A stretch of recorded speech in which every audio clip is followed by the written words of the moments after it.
Hello, this is your girl Loc Lotus, and I am here to give you some insight on budding and bunching, the difference between the two, also to let you know which one your locks are going through at this very moment. So, first, let's talk about the locking phases. And the one that we really need to be talking about is the budding phase, which within the budding phase is usually where you will find also bunching.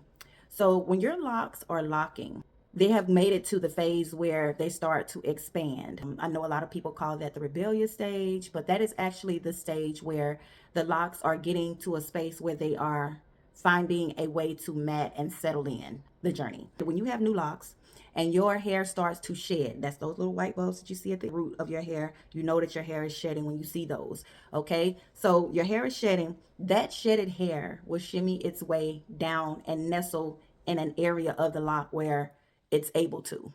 The reason why interlocking and twisting and the method that you use is so important when it comes to starting your locks. It's important because when you get to that phase where your locks are going to start budding and possibly bunching, you want the lock to be compact enough in a starter lock method where when it wants to do that, it's held together and not so free to expand out. So in the budding phase, that's when you'll notice that the hair settles down into the lock. You'll start to notice little bulbs. You'll start to notice a little ball at the end, maybe that you just want to cut so bad. Leave it alone. So the hair will nestle down and it'll sit. So you're going to want to allow it to do that because it is creating the mat process to mature the lock. Now, budding is perfectly fine. It's to be expected and needed for your lock journey. However, if you notice that the hair during the budding phase is starting to look more like butterfly locks, y'all know the butterfly locks that people get and they look like the locks are just kind of pulled out and all of that. When it starts to look like more like butterfly locks, you know that you are now bunching. Now, a couple of things that will put you in a position to bunch more than bud is the method that was used to do your install. So if the method that was used to install your locks didn't allow for the lock to be compacted in a way where it could survive the budding stage without looking or turning into a butterfly lock, then you're good. If your lock started looking butterfly-ish, then that means that they were twisted. You probably were done in a method that maybe the texture of your hair wasn't quite where it needed to be in order to cultivate a textured lock. And what I mean by that is, say for instance, you had relaxer on your ends and you wanted to lock, and the person just locked the textured hair, your natural hair that wasn't relaxed, and then they left the relaxer on the ends. Well, in the beginning of that phase while your locks are trying to mature is going to be kind of hard, because your lock has to, the shedded hair has to find a comfortable spot to nestle and sit to be able to start to create that little nest within your lock to create the atmosphere. And if your ends are straight, then it's going to be very hard for that shedded hair to nestle anywhere, because the base in which it's looking for to nestle, that's when you have the little budding ball on the end. There's nowhere for the budding ball to be because the hair is so silky and straight right there. It's going to be really hard for your locks to hold and actually turn into a mature lock. So I don't know, some people want to start their locks with relax on the ends. It's perfectly fine. It just makes it harder in the beginning, but also it's determined also by the method that they use. So if they two strand twisted you and you had textured end on your root and you had straight hair on the ends, that is a disaster. That's going to be a disaster. If anybody is on here and it's like, oh no, I did it and it wasn't a disaster for me. Well, good. But for the majority of the people, I wouldn't suggest it because it's a gamble.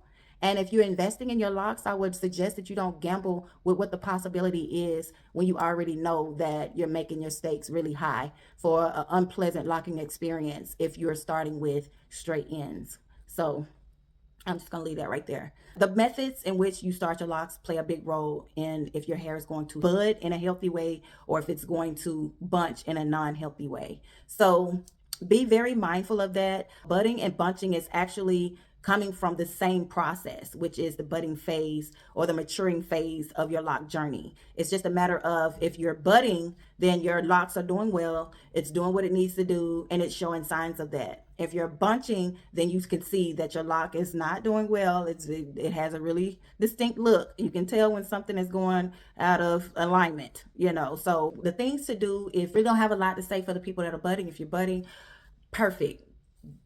bud on out. But if you are bunching, a few things you can do for bunching is put your locks up.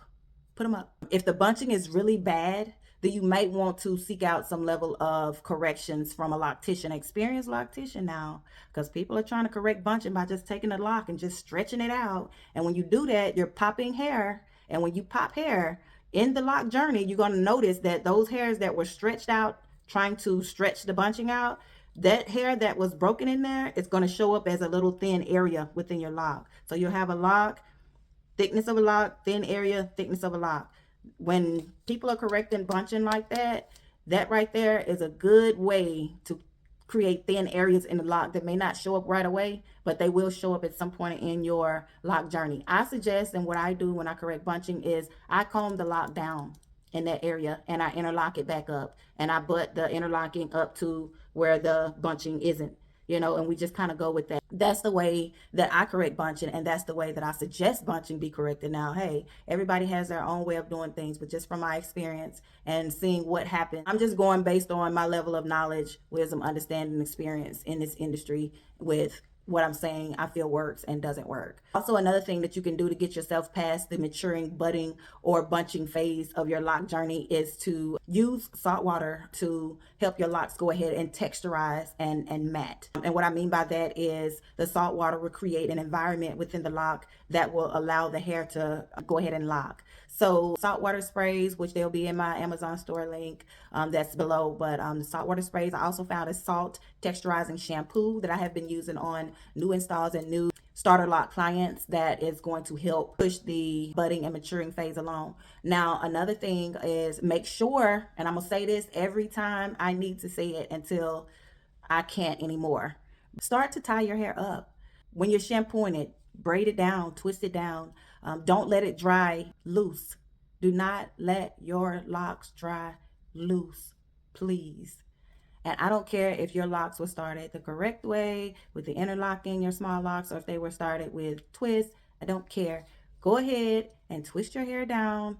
And when you shampoo it, twist it down, braid and band. When you're trying to air dry it, do not let it air dry loose. Don't spray your locks every day. Don't leave out of the house with your locks wet and dripping. Don't do it.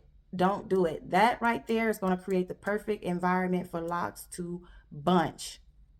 That is going to create the perfect environment for locks to bunch. So please don't do that. And I know we get the locks and we just want to be able to just flop them around in our cute little bob with the curly ends and all of that. And I promise you, you're going to mess your investment up. I do too many corrections and I'm not cheap when I do it. I'm not sure if any other locticians are doing corrections for the low. You end up costing yourself more when you just, do certain things that allow your locks to do their own thing, so be very mindful of that. In the beginning of your lock journey, don't be afraid to put your locks up, put them in a head wrap, put them up. Do y'all remember back in the day when people used to get locks and it was almost like a secret, like you didn't even know they had locks, so they just bust out one day and took their head wraps off and they just had like a beautiful head of mature locks underneath? Like, when I tell you, and I noticed this from when I had kind of jacked my locks up a few months back and my ends were open and it looked just, it wasn't, they weren't doing well.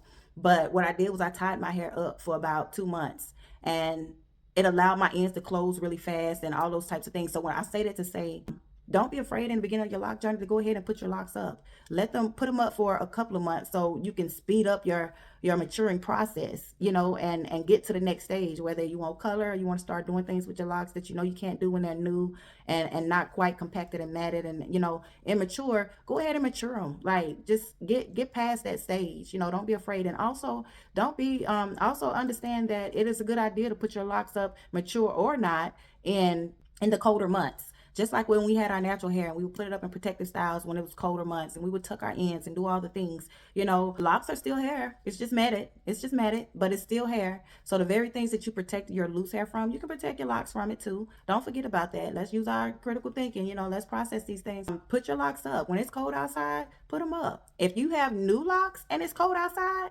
put your locks up, please. Oh my God.